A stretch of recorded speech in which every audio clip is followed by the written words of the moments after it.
మన ప్రభువైనటువంటి యేసుక్రీస్తు నామంలో మీ అందరికీ వందనాలు. Praise the lord. ఈ ఉదయకాల సమయంలో బాగున్నారా? దేవుడు మిమ్మల్ని మీ కుటుంబాలను ఆశీర్వదించును గాక.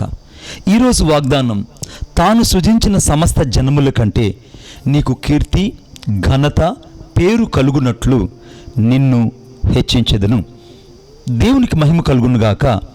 తాను సృజించిన సమస్త జనములందరికంటే దేవుడు నిన్ను అన్యజనుల్లో నుండి, విగ్రహారాధికుల జనాంగంలో నుండి, అనగా యేసుక్రీస్తు ప్రభువును ఎరగనటువంటి అన్య కుటుంబముల నుండి దేవుడు ఈరోజు నేను ఏర్పాటు చేసుకొని తన కొరకు ఒక పాత్రగా నియమించుకున్నాడు. దేవుని ఉద్దేశం ఏంటంటే, ఆయన సృజించినటువంటి సమస్త జనములందరికంటే నీ విషయమై ప్రత్యేకమైన ఒక ప్రణాళిక కలిగి ఉన్నాడు. అది నీతో చెప్పడానికే ఈరోజు దేవుడి వాగ్దానం నీకు ఇచ్చాడు. తాను సృజించిన సమస్త జనముల కంటే అని అన్నాడంటే, చిన్న కుమారుడి కంటే నేను పెద్ద కుమారుడిని ఎక్కువ ప్రేమిస్తున్నా, పెద్ద కుమార్తె కంటే నేను చిన్న కుమార్తెను ఎక్కువగా ప్రేమిస్తున్నా అంటే దాని అర్థం ఏంటి అంటే, వారి కంటే కూడా చూపించే ప్రేమ అధికమై ఉన్నదని అర్థము.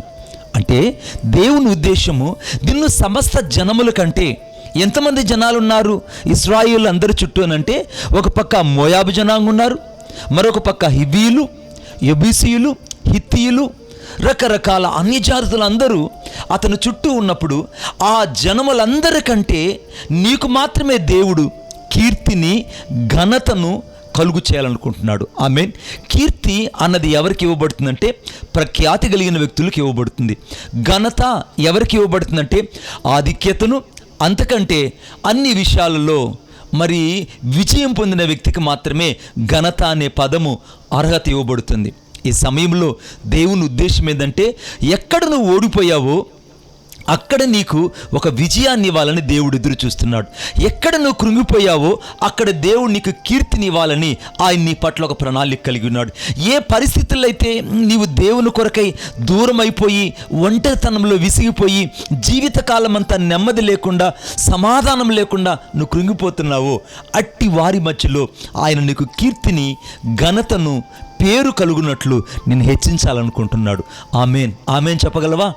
ఆమేన్. Thank you.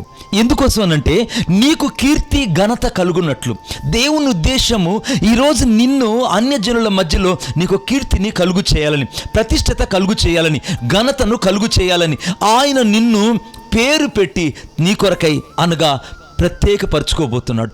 ఆయన నిన్ను తన కొరకై ఒక ప్రత్యేకమైన సాధనంగా ఉంచాలనుకుంటున్నాడు, నిన్ను హెచ్చించాలనుకుంటున్నాడు. God will give the promotion to you. ఆయన ఉద్దేశం నిన్ను హెచ్చించాలనుకుంటున్నాడు. ఏమిటి ఆ హెచ్చింపడంటే, ఎవరి ఎదుటైతే నీవు తక్కువ వాడిగా చేయబడ్డావో వారి కన్నుల ముందు ఆయనని హెచ్చించాలనుకుంటున్నాడు. అంటే ఈ ఉదయకాల సమయమున నా దేవుడు నీకు కీర్తిని కలుగు చేయబోతున్నాడు. 2 ఘనతను కలుగు చేయబోతున్నాడు. 3 నీకు హెచ్చింపును కలుగు చేయబోతున్నాడు. కాబట్టి ఉదయకాల సమయంలో దేవుని యొక్క ప్రత్యక్షత, దేవుని యొక్క ఆశీర్వాదం నీకును కుటుంబానికి కలుగునుగాక. ఆమేన్. ప్రార్థన చేసుకుందాం. ప్రేమగల మా తండ్రి, నీకు వందనాలు. తాను సృజించిన వారందరికంటే నీకు కీర్తి, ఘనత, మంచి పేరు కలుగునట్లు నిన్ను హెచ్చించదనని వాగ్దానం చేశావు. నీ విశేషమైన కృప, నీ విశేషమైన కనికరము నీ బిడ్డల మీద ఉంచమని కోరుకుంటున్నాను. ఆశీర్వదించండి, దీవించండి. నీ ప్రత్యక్షత నీ బిడ్డలకు దయచేయమని కోరుకుంటున్నాను. ఈ ఉదయకాల సమయంలో మీ దీవెనల చేత నింపమని యేసుక్రీస్తు నామములో ప్రార్థన చేసి వేడుకొనుచున్నాను తండ్రి. ఆమేన్. ఆమేన్. Praise the lord.